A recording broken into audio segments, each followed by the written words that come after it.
நான் கடந்து வந்த சில வழக்குகளை உங்கள் கூட பகிர்ந்து கொள்ள நான் ஆசைப்படுறேன். 12வது படித்த பொண்ணு, படிக்காத ஒரு ஆண், 2 பேரும் திருமணம் செஞ்சுக்கிறாங்க.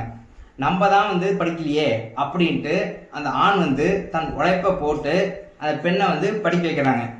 படிக்க வச்சதுக்கு அப்புறம் கவர்மெண்ட் எக்ஸாம் எழுதி வைக்கிறாங்க. டிகிரி, கவர்மெண்ட் எக்ஸாம், வேலையும் கிடைச்சிருச்சு. இப்போ அந்த பெண் என்ன பண்ணுறாங்கன்னா இந்த ஆணை வேணான்னு சொல்கிறாங்க. இந்த கேஸ் கோர்ட்டுக்கு வருது. கோர்ட்டில் இந்த ஆணுக்கான நீதி கிடைக்கவே இல்லை. அவங்க டைவர்ஸ் அப்ளை பண்ணாங்க, கோர்ட்டு டைவர்ஸ் கொடுத்துச்சு. On the ground of decision.